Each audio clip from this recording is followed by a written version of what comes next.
ఉదయం మన తెలంగాణ రాష్ట్ర అవతరణ దినోత్సవ శుభాకాంక్షలు అందరికీ. 1956లో నవంబర్ 1 ఆంధ్రప్రదేశ్ మన తెలంగాణను ఆంధ్రప్రదేశ్లో కలిపిన రోజు.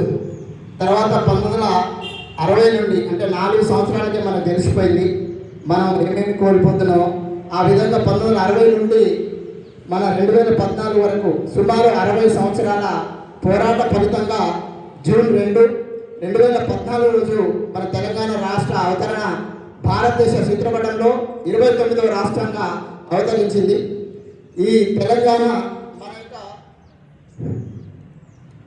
60 ఏళ్ల ఆకలి కేక, అమరుల నెత్తుడి తడిపిన పిలుపు, కోటి గొంతుకల ఏకనినాదం, జూన్ 2న ఫలించిన కళ, గోదావరి గుండెల్లో దాచుకున్న గోస, కృష్ణమ్మ కన్నీటి వెదల కథ, చార్మినార్ సాక్షిగా జరిగిన పోరు, గోల్కొండ గోడలకు తెలిపిన తెగువ, పులిమెరలో ఎగిరిన గులాబీ జెండా, ఉత్తర గీతపై మారిన ఊపిరి, జై తెలంగాణని నినదించిన నేల, నేడు స్వేచ్ఛాకారిని పిలుస్తున్న దినం కాబట్టి, బతుకమ్మ పేర్చిన పూల సాక్షిగా, బోనాల గుండెలో పొందిన ఆశగా, సమ్మక్క సారమ్మ దీవెనలతో బంగారమై మెరవాలని నా తెలంగాణ.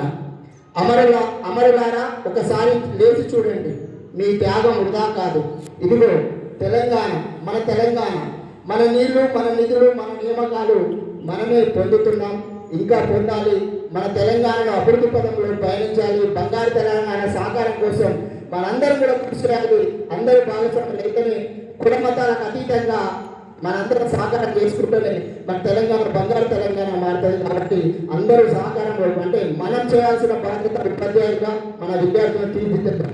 అంటే ఎవరి బాధ్యత వాళ్ళు నెరవేరిస్తే తెలంగాణ రాష్ట్రం ఆటోమేటిక్గా అభివృద్ధి పదంలో దూసుకెళ్తుంది. కాబట్టి ఎవరి బాధ్యతలు, ఎవరి యొక్క కర్తవ్యాలు, ఎవరి యొక్క విధులు వాళ్ళు నిర్వహిస్తే ఆటోమేటిక్గా మన తెలంగాణను మన స్వర్ణ అక్షరాలతో, అంటే భారతదేశ చిత్రపటంలో స్వర్ణ అక్షరాలతో బంగారు తెలంగాణ సాకారం చేసే అదృష్టం, అవకాశం మనందరికీ ఉంటుంది. కాబట్టి అమరుల త్యాగాలు వృధా కాకుండా పోరాడాలని, ఆ విధంగా మనం పయనించాలని కోరుకుంటూ అందరికీ మరోసారి తెలంగాణ అవతరణ దినోత్సవ శుభాకాంక్షలు.